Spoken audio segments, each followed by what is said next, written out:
Um filho briga com o pai pelo controle do universo. E reúne mais poder que qualquer deus já teve. Essa é a história de Zeus, o líder supremo da mitologia grega. Para nós é um mito, mas para os antigos era realidade. Uma maneira de entender um mundo aterrorizante. Alguns gregos acreditavam que Zeus era o único e verdadeiro deus séculos antes de Cristo, e que as piores catástrofes naturais eram um sinal de sua ira. Esse é o mito de Zeus, como foi originalmente contado. E a surpreendente verdade por trás dele. Confronto dos deuses.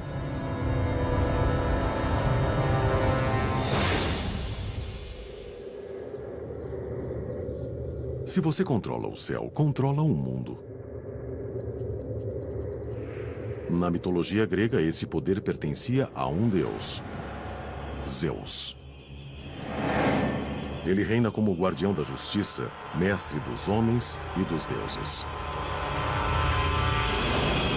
Zeus era o rei dos deuses, mas ele também era responsável pela justiça, tanto dos deuses quanto dos mortais na Terra. Isso é muito legal na mitologia grega. A sua obrigação como grego que adorava os deuses era simplesmente fazer o que era exigido para evitar que os deuses esmagassem você. Como comandante dos céus, Zeus tem o poder da natureza ao seu dispor.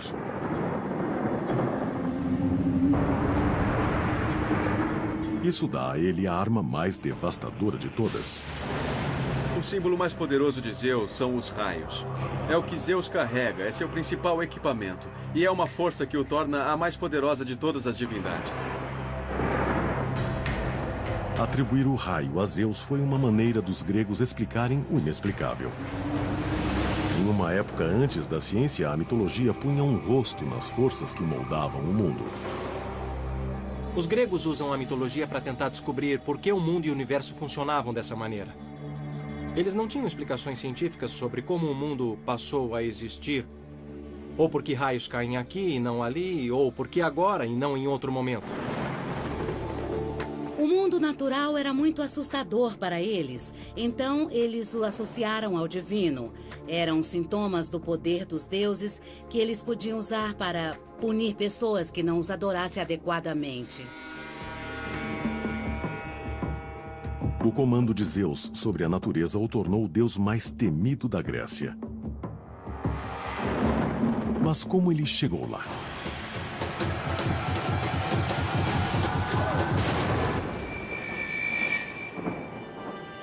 O que sabemos sobre Zeus começa com os textos do escritor da Grécia Antiga, Hesíodo, por volta de 700 a.C. Seu livro, chamado Teogonia, era a história grega da criação. O que o livro do Gênesis é para o mundo de hoje. Teogonia é a tentativa de Hesíodo de entender o mundo, de ordená-lo, contando sobre uma rivalidade familiar que acaba num cosmos muito bem ordenado, que é o mundo que você e eu conhecemos hoje.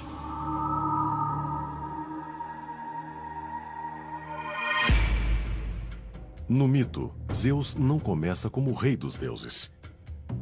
Ele se ergue da obscuridade para desafiar seu pai no controle do universo. Isso não será fácil. Seu pai, Cronos, é o rei dos titãs, os deuses mais poderosos do universo. Os titãs são uma ordem mais antiga de deuses gregos. Eles são bastante grosseiros, não muito inteligentes, também não são muito civilizados. Como líder dos titãs, espera-se que Cronos produza descendentes. Então, ele se une à sua irmã consanguínea e também titã, Reia. O incesto aparece muito na mitologia. Entre os deuses não havia mais ninguém com quem eles pudessem se relacionar, fazer sexo. Então acabavam casando uns com os outros. Há uma ideia aristocrática antiga de que ninguém é melhor para nossa família do que a nossa família. E os deuses gregos pareciam seguir à risca esse princípio. Esses dois irmãos titãs, Cronos e Reia, criam a próxima geração de deuses gregos. A mitologia os chama de olimpianos. Entre eles estão Hades, Poseidon e Zeus.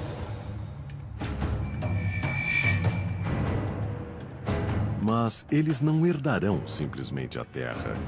Eles devem lutar por ela.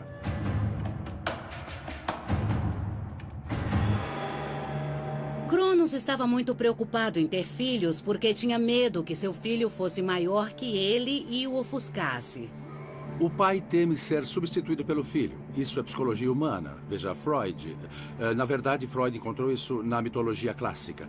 Então, esse medo de perder o poder para a próxima geração era real. Se você tivesse um filho e tivesse algo de valor, em algum momento precisaria ficar de olho em seu filho. Então, a solução dele para esse problema foi engolir vivos todos os filhos. Então, assim que a mulher dava à luz, ele os ingeria. Claro que, já que eles são imortais, os filhos que Cronos engolia não morriam. Eles só ficam presos em sua barriga. Ele tenta controlá-los e impedir que eles vivam no mundo e desenvolvam um poder que possa um dia derrubá-lo. Para os gregos que contavam o mito, esse era um ato espantoso. O canibalismo era deplorável tanto na época quanto é hoje. Vemos os escritores gregos expressando seus medos através da mitologia. Canibalismo, sacrifício eram tabus terríveis. Mas quando você projeta isso nos deuses, eles dão uma segurança para que se explore as consequências do que poderia acontecer.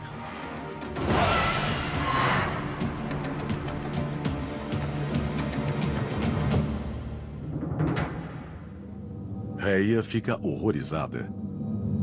Todos os seus 5 filhos foram engolidos vivos. Agora ela está grávida de novo, mas dessa vez ela tem um plano. Ela foge e dá à luz um filho em segredo, o futuro rei dos deuses, Zeus.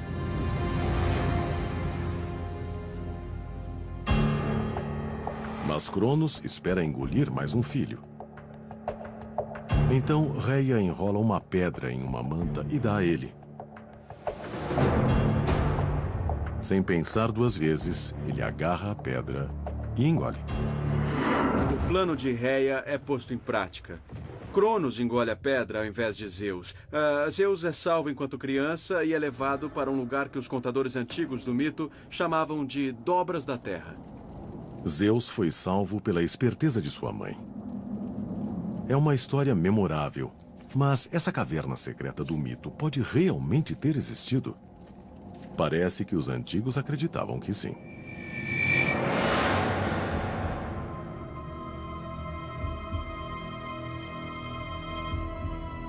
Eles achavam que Zeus havia nascido na ilha de Creta.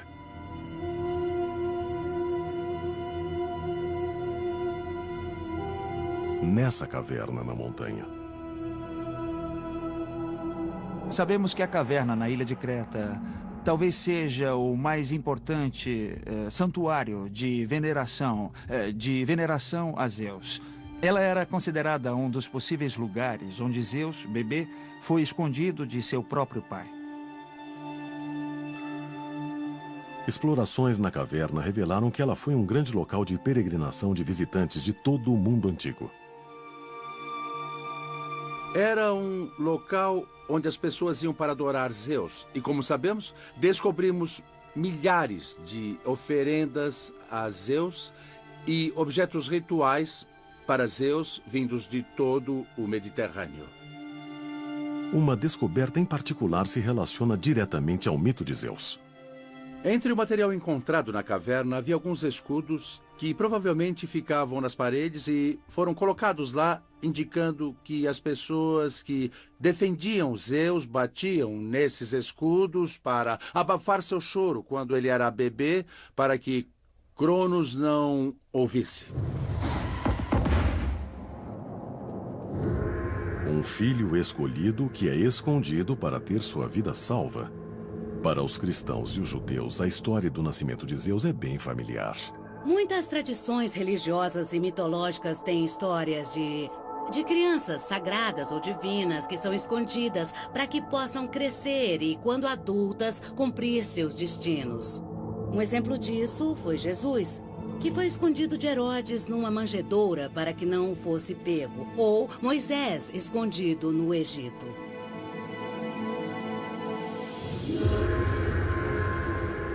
No mito, Zeus cresce secretamente dentro da caverna.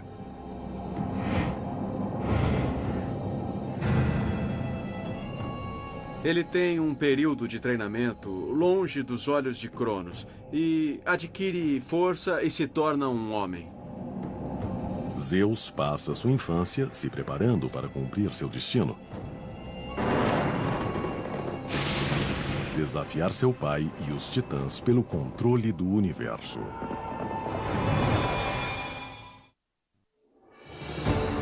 Zeus escapou de ter o destino de seus irmãos, que foram todos engolidos vivos pelo pai, o titã Cronos. Dentro de uma caverna distante, ele cresceu e virou um deus adulto. Agora está pronto para iniciar a épica luta por poder que ele nasceu para enfrentar. Vai vingar a selvageria de seu pai, libertar seus 5 irmãos olimpianos da barriga dele e assumir o controle do mundo, agora comandado pelos titãs.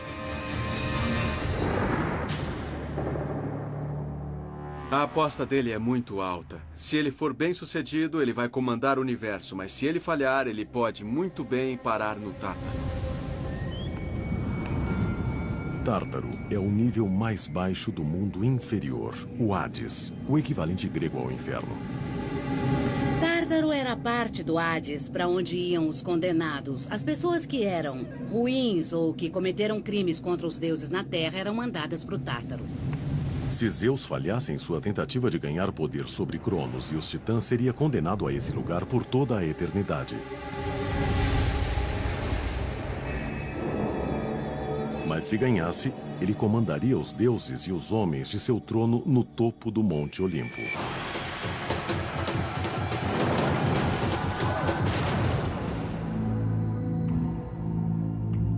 No mito grego, o Monte Olimpo é o lar dos deuses, mas também é um lugar real. É o pico mais alto da Grécia, quase 3 quilômetros acima do nível do mar. E é um lugar natural para poderes sobrenaturais. Os gregos acreditavam que seus deuses viviam fisicamente no Monte Olimpo. Era importante que eles tivessem uma ideia de onde ficava o céu, onde os deuses realmente viviam. É a partir de sua base no Monte Olimpo que Zeus arquiteta a rebelião contra Cronos e os titãs. Zeus vai precisar da ajuda dos outros para que possa alcançar o poder supremo. É uma grande briga familiar e Zeus vai diretamente até seu pai. Ele sabe que seus maiores aliados serão seus 5 irmãos, os olimpianos, todos agora adultos, mas ainda presos dentro da barriga de Cronos. Se forem libertados, os olimpianos podem ficar a favor de Zeus e ajudá-lo a destruir os titãs para sempre. Ele queria libertar todos os irmãos, então criou uma poção.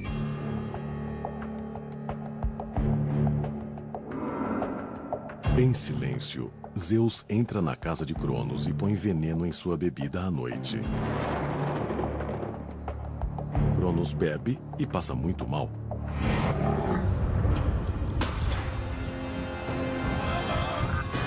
Primeiro, ele vomita a pedra que a esposa havia lhe dado no lugar do bebê Zeus. De acordo com a tradição, essa pedra é a pedra fundamental do local mais sagrado da antiga Grécia, o Templo de Delfos, lar do oráculo. Delfos é um santuário na Grécia, onde as pessoas de todos os lugares iam se consultar com Deus. Era uma linha direta com o céu para se pedir resposta para tudo. Até hoje, milhares de anos depois da história ter sido contada pela primeira vez, a pedra que supostamente Cronos vomitou ainda está lá. No centro do complexo do templo, há uma pedra de forma oval que dizem ser a pedra que substituiu Zeus quando Cronos a engoliu. E se você for lá hoje no templo de Delfos, os locais ainda contam que a pedra que está lá é realmente a que esteve na barriga de Cronos.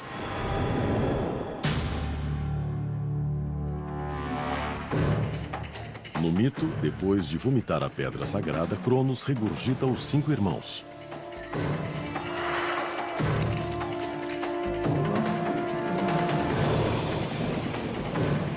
E eles estão prontos para entrar para a revolução de Zeus. O que marca Zeus como um líder diferente daqueles que vieram antes é a sua inteligência. Ele sabe persuadir e convencer as pessoas de que ele deve ser o líder, de que ele sabe fazer coligações. Zeus agora tem seus irmãos a seu lado, mas ainda precisa de mais forças para enfrentar os titãs. E há outros membros mais distantes da família que querem vingança. Os irmãos esquecidos de Cronos. Os Ciclopes e os Hecantoquíros. Mas para encontrá-los, Zeus tem que ir ao inferno. Cronos teve medo dos poderes dos Hecantóquiros e dos Ciclopes e os trancou no Tártaro. Zeus sabia que se tivesse seus poderes ao seu lado, poderia conseguir o que queria. Ele desce e conversa com os Hecantóquiros e diz: eu respeito muito vocês. Eu sei que meu pai Cronos maltratou vocês. Agora eu os liberto e vocês devem a mim. Eles ficam emocionados e dizem: sim, grande Zeus, percebemos que você não só tem grande poder, mas também sabe como tratar bem as pessoas. Nós gostamos disso e agora lutaremos ao seu lado. Em gratidão por serem libertos, os Ciclopes dão um presente a Zeus: o poder dos raios.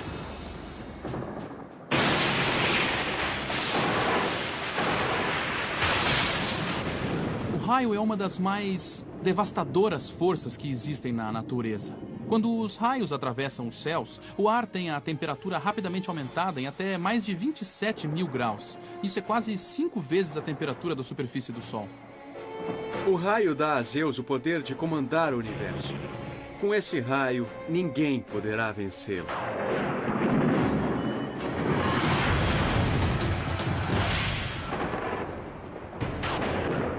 As linhas de batalha são definidas. Os titãs lutarão do Monte Otris e os olimpianos do Monte Olimpo. Entre eles está a planície da Tessália. Mas esse lugar não é apenas um campo de batalha mítico. Se levarmos em consideração o mapa moderno da Grécia, nós sabemos que a Tessália é a parte central do país. É a maior e a mais fértil planície da Grécia, desde os tempos antigos até hoje. A Tessália tem um histórico longo e sangrento, desde as guerras greco-persas do século V a.C. até as guerras mundiais do século XX d.C. E é aqui que a grande batalha dos deuses acontece.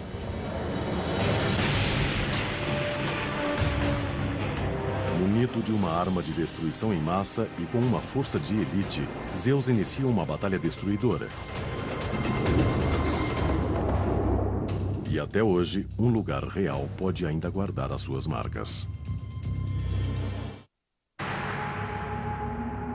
O momento que define a mitologia será agora. A batalha entre pai e filho está prestes a começar.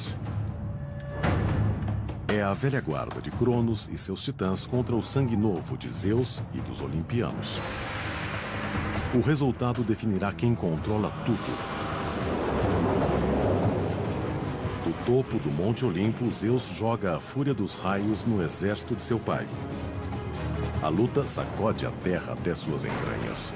A única maneira de entendermos essa batalha é como um choque de mundos. Todas as forças do universo em choque ao mesmo tempo. Tem os Hecantóquiros de um lado, arrancando pedaços da montanha e atirando nas montanhas do outro lado. Do lado dos titãs tem aquela força enorme, aquela força bruta. Eles podem levar um soco e continuar lutando, lutando, lutando. É uma cena apocalíptica e não totalmente mitológica.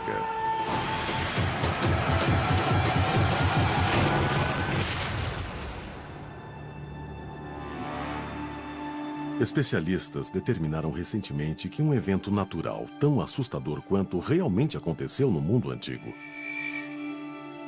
Há uns 3.600 anos, a ilha grega de Santorini viveu uma das explosões vulcânicas mais devastadoras de todas. Seus efeitos foram sentidos até a Califórnia. A explosão vulcânica foi o maior evento sísmico único na Terra nos últimos 27 mil anos. Para se ter uma ideia do quanto foi grande, imagine só uma montanha de uns 5,6 quilômetros de altura explodindo pelos céus de uma só vez. Em 2006, cientistas descobriram que a erupção de Santorini foi ainda maior do que se pensava. Escavações descobriram depósitos de cinza vulcânica equivalentes a 20 andares de profundidade, cobrindo um raio de 48 quilômetros por toda a ilha. Baseado nessa evidência, agora acredita-se que a erupção teve a potência equivalente a 50 mil bombas de Hiroshima. Uma explosão tão poderosa poderia aniquilar boa parte do mundo grego. Para os sobreviventes que conheciam pouco sobre o funcionamento de vulcões, isso só poderia ser a ira dos deuses. Quando os contadores de mitologia antiga contaram a história das grandes batalhas cataclísmicas que sacudiram a Terra, eles não tiraram isso do nada. Imensos abalos sísmicos estavam na lembrança das gerações gregas mais antigas, antes que esses contadores de mitologia escrevessem suas histórias.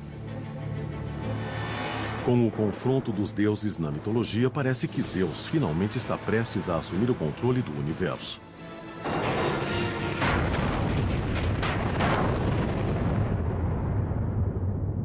Seus poderosos aliados fizeram a diferença e os olimpianos se aproximam da vitória. Mas os titãs têm uma última arma ao seu dispor. Das profundezas do Tártaro, eles chamam uma besta colossal: Tífon.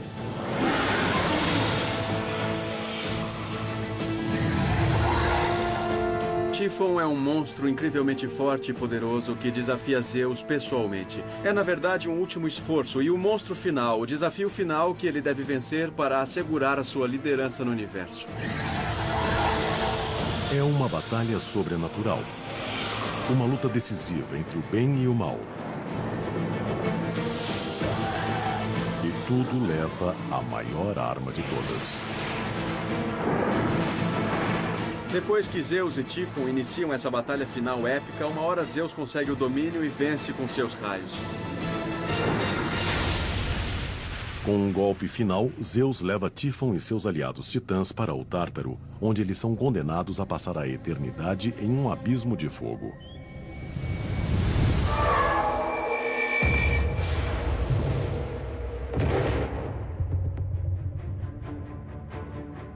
De acordo com os antigos, foi do outro lado do Mediterrâneo, na ilha da Sicília, que os inimigos de Zeus desceram para o inferno através da cratera vulcânica do Monte Etna. A lenda local diz que Tífon ainda está lá dentro e está por trás de todas as erupções vulcânicas através dos séculos. Os gregos usavam esse mito como maneira de explicar por que a lava constantemente saía do vulcão. Eles explicavam isso como os raios restantes disparados por Zeus ou as chamas de Tífon, que ainda respirava, explodindo chamas para fora do centro do vulcão. Também é dito que Tífon causa tempestades de vento destrutivas. Na verdade, seu nome gerou a palavra tufão. Mas no mito, as nuvens de tempestade se acalmam por enquanto.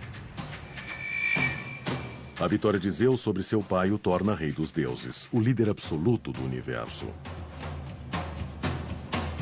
Assim é o mito, mas qual sua relação com a realidade? Em 2003, na base do Monte Olimpo, um templo perdido foi descoberto. Ele foi o ponto central da cidade antiga conhecida como Dion e era dedicado a Zeus. Dion é uma cidade construída na base do Monte Olimpo Então é bem perto do lar dos deuses e deusas olímpicos. E era onde Zeus vivia na mitologia grega. Na verdade, o nome da cidade Dion significa Zeus. O templo de Dion data do 5º século a.C., a era de ouro da mitologia grega. Espalhados pelo local há blocos de mármore com desenhos inconfundíveis. Águias. Na Grécia Antiga, as águias eram o símbolo divino de Zeus. E há mais. Essa estátua sem cabeça foi encontrada em um leito de rio próximo. Nessa base de 2.400 anos estão esculpidas 3 palavras: Zeus, o Superior. Há uma discussão entre especialistas sobre o que significa essa referência de superior. Alguns acreditam que a estátua pode ser um elo perdido entre a adoração a muitos deuses da Grécia e a filosofia monoteísta de cristãos e judeus. E que essa descoberta é prova de que os gregos estavam abraçando a ideia de um só Deus por conta própria antes da chegada do cristianismo. Os gregos às vezes identificam esse deus superior como Zeus. Afinal, a palavra Zeus, em sua forma nativa Theos, é que gera a palavra Deus. Então, há uma razão etimológica para entendermos Zeus como a deidade máxima. Começando por volta do 3º, 2º e 1º séculos antes de Cristo, diferentes escolas filosóficas e teológicas surgem e começam a propor uma visão muito forte de que só há um Deus e que todas as histórias antigas, todos os contos antigos são na verdade uma metáfora que reflete diferentes aspectos dessa divindade. Para as pessoas que adoravam em Dion, é claro que Zeus era diferente de todos os outros deuses gregos. Na verdade, ele podia ser o único que importava. No mito, Zeus alcança o poder absoluto que buscava. Mas esse poder logo será ameaçado por um inimigo inesperado. O rei dos deuses está prestes a ser traído pela pessoa mais próxima a ele.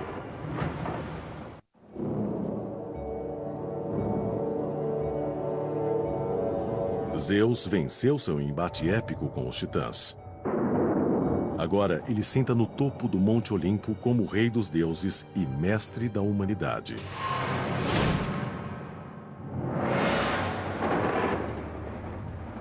Os antigos gregos adoravam Zeus acima de todos os outros, mesmo ele tendo muitas falhas. Os antigos deuses gregos são como humanos.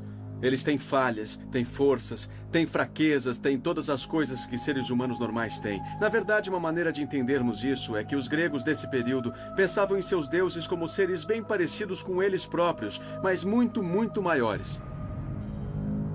De acordo com o mito, Zeus tem uma fraqueza muito humana que ameaça ser a sua ruína. Um incontrolável desejo sexual. Zeus gosta de mulheres. Essa é uma das coisas mais cativantes e mais exasperantes nele. Ele tem essa muito humana característica de nunca ver uma mulher que não lhe interesse. Zeus faz qualquer coisa para seduzir suas conquistas. Ele até usa disfarces. Zeus visita mulheres mortais com vários disfarces, o que for preciso para que seja consumada a relação.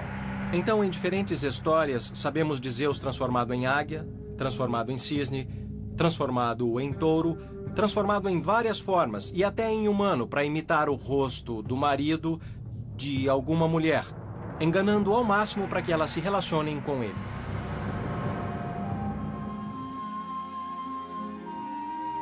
Uma linda e jovem deusa chamada Metis é a primeira a chamar a atenção de Zeus. Ele a torna sua esposa. Metis é uma mulher jovem e atraente, e a qualidade que a difere das outras mulheres é a capacidade mental. Na verdade, seu nome em grego significa prudência. Quando Zeus a observa, ele a acha muito atraente. Mas a afeição de Zeus por Metis é assombrada por uma profecia obscura que ameaça seu poder. Ele fica sabendo que ela terá um filho dele que um dia roubará seu trono. De repente, Zeus, assim como seu pai, teme sua prole. Zeus representa essa terrível tradição que começa literalmente no início dos tempos, de filhos destruindo seus pais para conseguir se impor. Mas Zeus jura que dessa vez será diferente. E ele toma uma atitude drástica para que isso aconteça. Engole sua esposa viva.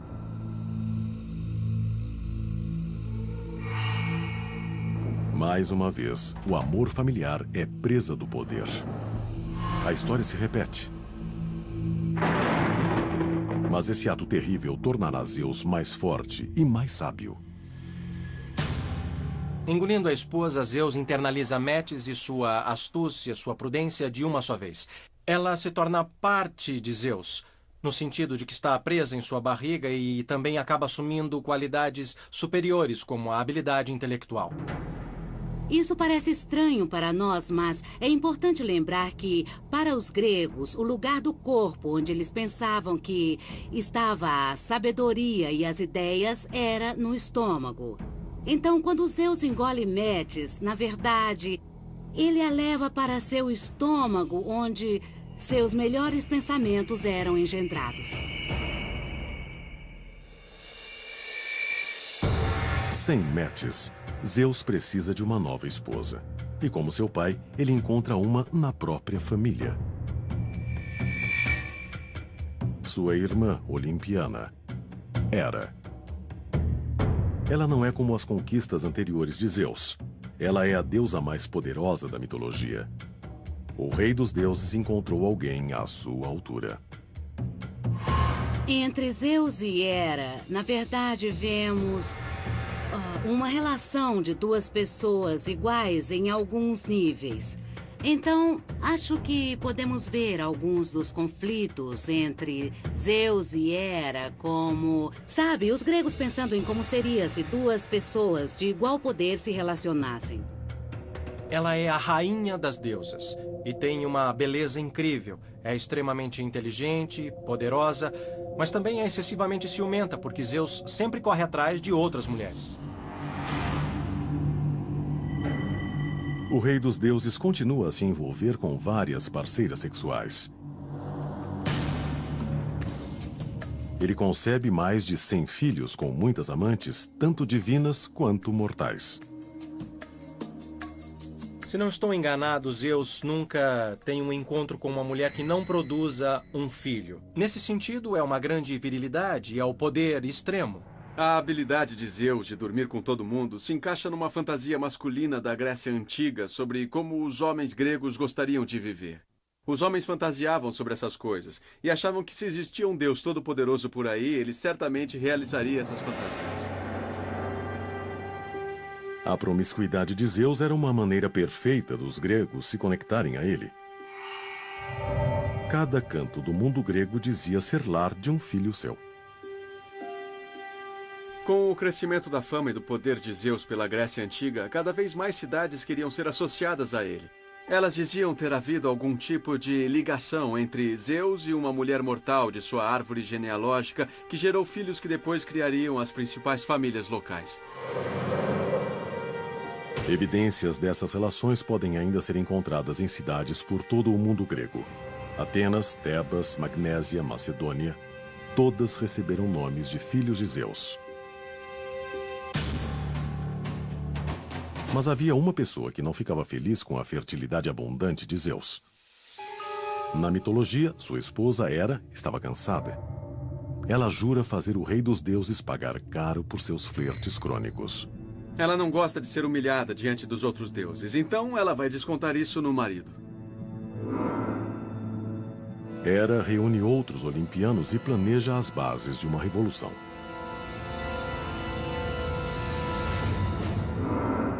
Hera vai até os colegas, deuses olímpicos, e pergunta: por que Zeus é quem manda?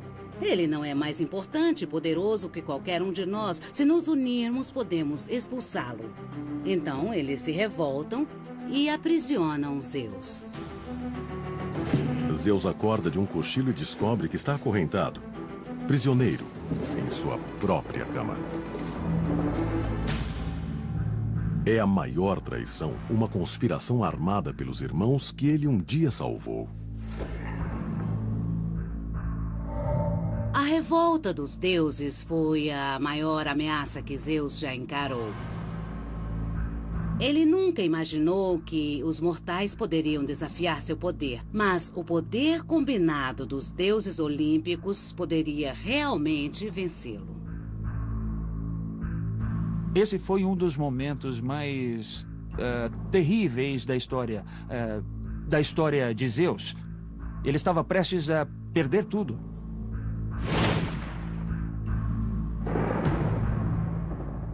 Mas quando tudo parecia perdido, a ajuda veio através de velhos aliados. Os Ecantoquíros. Quando eles souberam que Zeus tinha problemas, vieram em seu resgate partindo as correntes enquanto os olimpianos buscavam refúgio.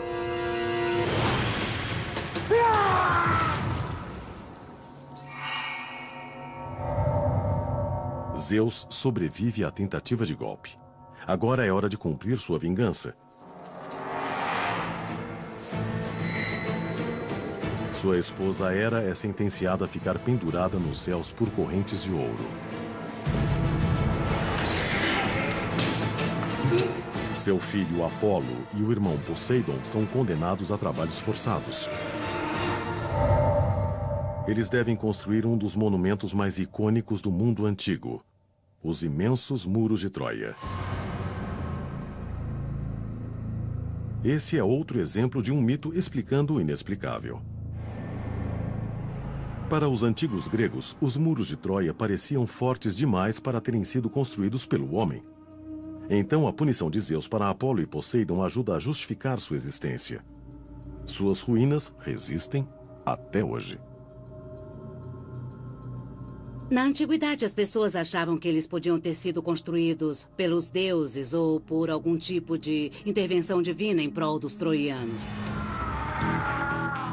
No mito, Zeus fez justiça àqueles que o enfrentaram. Mas os seres humanos irão sofrer a sua ira.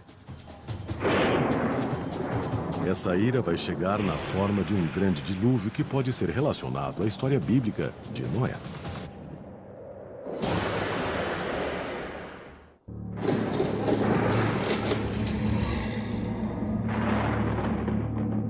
O deus mais poderoso da Grécia sobreviveu a uma tentativa de golpe. Ele fez justiça imediatamente aos conspiradores, mas ainda não terminou. Agora, a humanidade vai ver o tamanho de sua ira.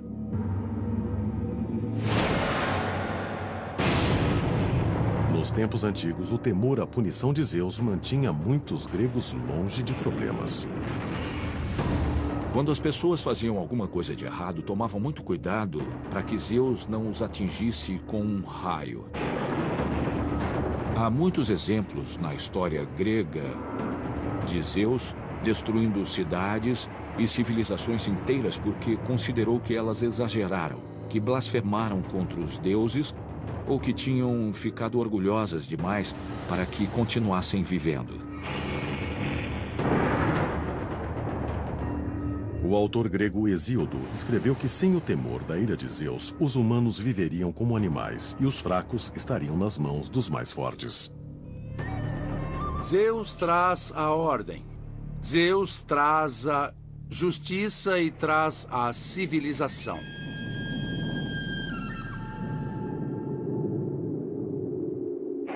Quando as catástrofes naturais ocorriam no mundo real, os gregos acreditavam que elas eram enviadas por Zeus para punir os homens maus. Geralmente inventavam-se histórias para explicar o que tinha deixado o Deus Supremo tão irritado.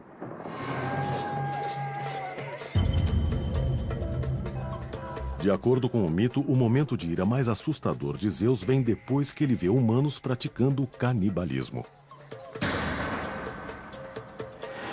O canibalismo era muito importante na religião dos antigos gregos porque eles o consideravam hediondo. Na verdade, comer carne humana é algo que você atribui a lobos, a cachorros, mas não a seres humanos. Zeus conhece o canibalismo. Seu próprio pai, Cronos, engoliu todos os irmãos de Zeus. Quando ele é confrontado com a visão de imortais fazendo a mesma coisa, fica enfurecido e jura destruir a raça humana com um dilúvio catastrófico.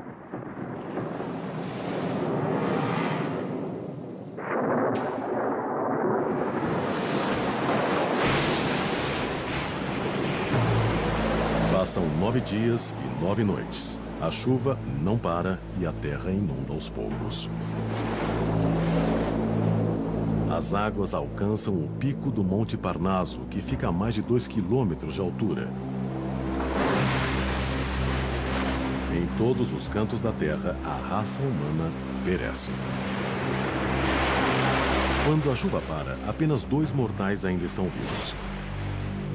Incrivelmente, eles sobreviveram à tempestade construindo uma arca. Um dilúvio feroz, uma arca e apenas 2 sobreviventes humanos. Os paralelos com o Antigo Testamento são impressionantes. Pode ser o dilúvio bíblico de Noé, podem ser as enchentes de Zeus, podem ser vários desastres gigantescos com água que vemos em várias culturas pelo mundo. Todas essas histórias remetem à catástrofe natural que afetou a memória coletiva de pessoas que viviam na parte leste do mar Mediterrâneo. Um dilúvio como o descrito nesses mitos devastaria a humanidade. Mas um dilúvio assim pode realmente ter acontecido? Na última década, cientistas descobriram pistas impressionantes que provam que sim. A pesquisa mostrou que com o fim da última era do gelo, há aproximadamente 7.000 anos, o escoamento de geleiras derretidas chegou à bacia do Mar Negro, inundando violentamente quase 440 mil quilômetros quadrados de terras. Para essas pessoas, o mundo inteiro estava inundando. E certamente elas achavam que irritaram os deuses para que, de repente, fosse imposta essa tragédia a elas. Um desastre real pode ter reforçado a história do dilúvio de Zeus.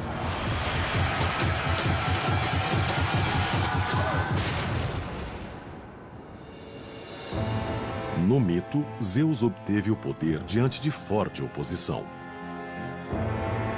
Mas há mais um desafiante com o qual ele não contava: Jesus Cristo. No 1º século depois de Cristo, sua mensagem tomou o mundo de assalto e destronou o deus dominante da Grécia. Quando o cristianismo veio e prometeu uma salvação que viria depois da morte, as pessoas tiveram no que acreditar. Algo podia acontecer a todas elas depois de sua morte. O cristianismo encontrou muitos seguidores.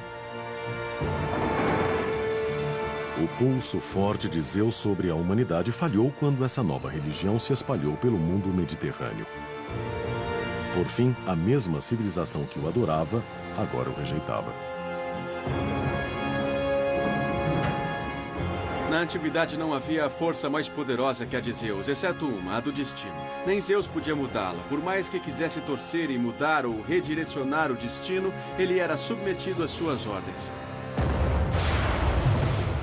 Antes do surgimento do cristianismo, o mito de Zeus cativou o mundo grego por milhares de anos e fez dele o mais temido e respeitado de todos os deuses. Mas ele foi apenas um de vários da Grécia e além que deixariam sua marca na humanidade. Alguns ainda têm nomes familiares: Hércules, Hades, Medusa. E cada uma de suas histórias é uma janela para um mundo há muito perdido. Um código esperando ser decifrado. Esses mitos revelam para nós, de maneira poderosa, a camada escondida por baixo de nossas vidas conscientes, de nosso entendimento do mundo. E como uma arqueologia da mente humana, podemos entrar nela e ver os recantos profundos da psique humana. E é exatamente isso que os torna tão poderosos.